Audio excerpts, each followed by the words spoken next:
ఇక T20 world కప్లో భాగంగా ఆస్ట్రేలియా ఐర్లాండ్ మధ్య జరిగినటువంటి మ్యాచ్లో ఆస్ట్రేలియా టీం 67 పరుగుల తేడాతో గెలుపొందడం జరిగింది. ప్రధానంగా ఈ టీ20 వరల్డ్ కప్లో చిన్న టీంలు అనేవి అగ్రశ్రేణి టీంలకు గట్టి పోటీ ఇవ్వడం అనేది ఒక సాధారణ అంశంగా మారిపోయింది. కానీ ఇలాంటి సిచ్యువేషన్లో ఈ ఐర్లాండ్ టీం ఆస్ట్రేలియా టీంకు పోటీ ఇస్తుందని చాలామంది అనుకున్నప్పటికీ ఈ మ్యాచ్ మాత్రం పూర్తి ఏకపక్షంగా ఆస్ట్రేలియా విజేతగా నిలిచింది. ప్రారంభంలో ఆస్ట్రేలియాను కాస్త ఇబ్బంది పెట్టినప్పటికీ తర్వాత ఆస్ట్రేలియా బ్యాట్స్మెన్లు మాత్రం సమిష్టిగా రాణించి ఐర్లాండ్ పైన కాస్త గౌరవప్రదమైన స్కోరే చేశారు. ఇక వీళ్ళు టోటల్ మీద 6 వికెట్ల నష్టానికి 187 పరుగులు చేయగా ఆ చేజింగ్లో ఈ ఐర్లాండ్ టీం కేవలం 115 పరుగులకే ఆల్అౌట్ అయిపోయింది. ప్రధానంగా ఆస్ట్రేలియా బౌలింగ్లో Mitchell Starc, Josh Hazlewood, Pat Cummins లాంటి కీలక పేస్ బౌలర్లు లేకున్నప్పటికీ ప్రస్తుతం ఉన్నటువంటి నాథన్ ఎల్లిస్ మరియు జావియర్ బాట్లెట్లే ఈ ఐర్లాండ్ టీంని గట్టిగా వణికించారు. వీళ్ళకు తోడు ఆడమ్ జంపా ఏకంగా 4 కీలకమైన వికెట్లు తీసి ఈ ఐర్లాండ్ పత్రాన్ని శాసించారు.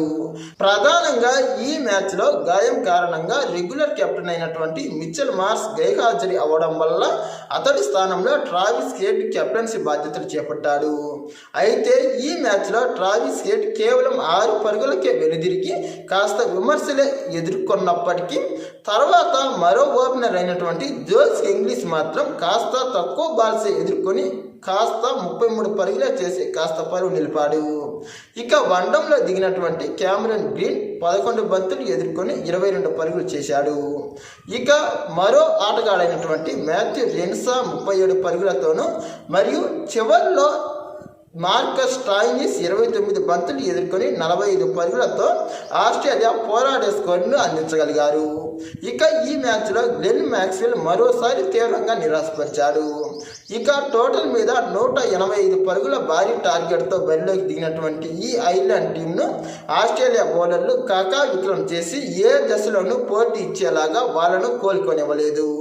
టోటల్ మీద వీళ్లను 115 పరుగులకే ఆల్అౌట్ చేసి ఏకంగా 67 పరుగుల తేడాతో విజయం సాధించగలిగారు.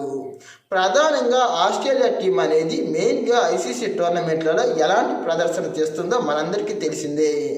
మరి అలాగే వీళ్ళు ఇంతకుముందు ఈ టోర్నమెంట్ ముందు పాకిస్తాన్తో సిరీస్ ఓడిన ప్రస్తుతం ఈ టీ20 వరల్డ్ కప్లో మాత్రం వాళ్ళ యొక్క మునుపటి ఫామ్ను తిరిగి నిలబెట్టుకున్నారనే చెప్పాలి. మరి రాబోయే మ్యాచ్ల్లో ఈ ఆస్ట్రేలియా టీం ఎలాంటి ప్రదర్శన చేస్తుందో చూడాలి. ఇక టోటల్ మీద ఈ మ్యాచ్లో 3 కీలకమైన వికెట్లు తీసి ఐర్లాండ్ పతనాన్ని శాసించినటువంటి నాథన్ ఎల్లిస్కు man of the match award దక్కింది. ఇలాంటి మరిన్ని క్రికెట్ అప్డేట్స్ కోసం మా ఛానల్ను సబ్స్క్రైబ్ చేయండి. ఈ వీడియో నచ్చితే లైక్, షేర్, కామెంట్.